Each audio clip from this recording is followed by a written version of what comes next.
A pilot wrote me after a life-changing accident. He was flying in the Alps in the spring, his first time above 3,000 meters, when suddenly he cascaded into the side of the mountain and crashed. He was stranded there on the side of the cliff, rescued by a helicopter, broke both of his legs. He was in the hospital for 3 weeks, 3 surgeries, 6 months in a wheelchair. And yet, he wrote to me and he said, "I honestly have to say that I'm glad." Well, glad sounds weird, but glad that this accident happened because otherwise maybe something even worse might have happened later if I had kept moving up to better, faster wings too quickly. Overall, this accident really changed my outlook on life. And I've been staring at these words for days. There's this famous study that studies lottery winners and people who lose limbs in accidents. A year after, the researchers find something shocking. The lottery winners were often much less happy than they were before they won. But the amputees, many reported more gratitude, more presence, more meaning in their lives than before the accident. A better perspective. Grateful to be alive. Glad it wasn't worse. This is one of the cruelest paradoxes of human life.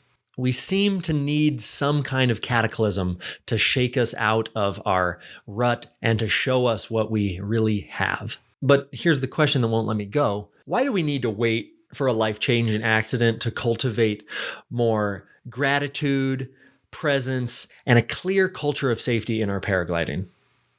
And the simple answer is that we don't. We don't have to wait. Some pilots are gifted with healthy perspectives and expectations from childhood and mature parents. I've been teaching paragliding for 10 years, and I've seen this pattern repeat.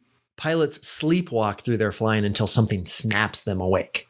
A close call, an injury, someone they know gets hurt. And this has happened to me. I was pushing so hard in paragliding until I witnessed a fatality, and I was the first responder, and I pumped on this guy's chest for an hour while the helicopter came trying to save his life. And after that, I could barely paraglide for a year.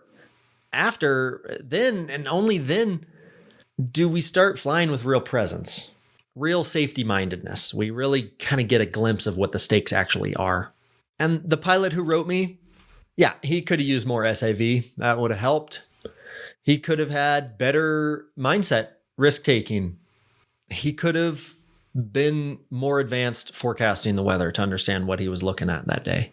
But it's not really the core of it, because what is it that kept him from having those things in the first place? Why didn't he know better? Why wasn't he more reserved? Because what he needed and what we all need is a complete shift in how we relate to the sport. Not just how we act in it, but how we relate to it. This is why I created the integrated pilot.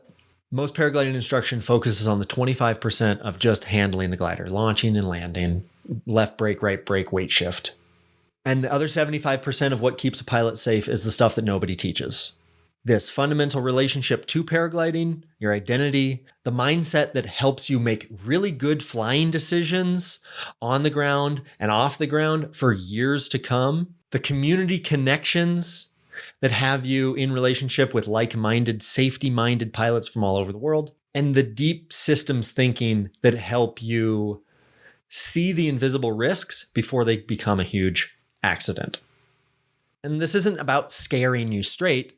It's about waking up to the gift that you already have, your opportunity to fly and grow as a person, before something shakes you awake and forces you to look at this. Because I don't want to meet you after your accident. As much as I appreciate people sending me their crash footage, there's a part of me that just wishes that I could have talked to them earlier, help them have a more sophisticated relationship to paragliding so that they can weigh out their options more clearly. I want you to develop that gratitude, that safety-mindedness, the complete relationship with your paragliding career while you can still walk to launch. The pilot who crashed is rebuilding his life, and I'm so glad that he's alive and that it wasn't worse, and then he gets a chance to still fly. Don't wait for your wake-up call. We start this Sunday. This is your last chance to sign up. Links in the description. Would love to have you. Love and lift. Thank you.